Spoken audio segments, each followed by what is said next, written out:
নবীকে আমার আল্লাহ মেরাজ করাইবার একটা কারণ আমি বলে দেই, মনে রাখবেন। অনেকে বলে আমার নবীকে যে আমার আল্লাহ মেরাজ করাইছে এত উপরে এত উপরে, কিন্তু মেরাজ করাইবার একটা কারণ যদি আপনি শুনেন তাহলে আপনি আশ্চর্য হয়ে যাবেন। বলে কি কারণ? কি কারণ?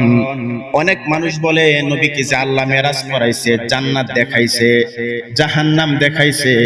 আমার নবী জান্নাতের মধ্যে যায়া মানুষদের এই বালাখানা দেখছে, উম্মতের বালাখানা, সুন্দর সুন্দর জায়গা দেখছে। কিছু কিছু উম্মতের বালাখানা দেখলো, জান্নাত দেখলো, কারণ আল্লাহ বলছে আমি মেরাজটা করাইছি নবীকে আমার নিদর্শনগুলা দেখানোর জন্য, নিদর্শনগুলা দেখানোর জন্য। এই কথাগুলো যদি আপনাদের সামনে বলে তাহলে বিভ্রান্তির মধ্যে পড়ে যাওয়ার সম্ভাবনা আছে।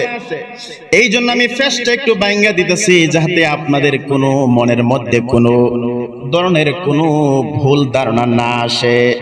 আল্লাহ বলছে ইন্নাল্লাহা আশতারা মিনাল মুমিনিনা আনফুসাহুম ওয়া আমওয়ালাহুম বিআন্না লাহুমুল জান্নাহ। সুবহানাল্লাহ।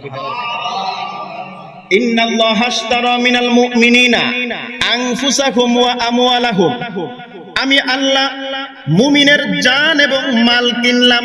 সুবহানাল্লাহ, জোরে কোন। যারা মুমিন তাদের জান এবং মাল আমি আল্লাহ নিজে কিনলাম। এখন কিনলো তো বিনিময় লাগে, দোকানদারের কাছে গেলে টাকার বিনিময়ে আমরা জিনিসপত্র কিনি, বেচা কেনা করে, অথবা স্বর্ণ মুদ্রা দিয়েও বেচা কেনা করে। কিন্তু আল্লাহ যে মানুষ মুমিন, যারা মুমিন তাদের জান এবং মাল কিনলো। কিসের বিনিময়ে? আল্লাহ মুমিনের জান এবং মাল কিনলো। আল্লাহ বলছে ইন্নাল্লাহা আশতারা, আমি আল্লাহ কিনলাম মিনাল মুমিনিনা, মুমিনের আনফুসাহুম, জান এবং মাল কিনলাম।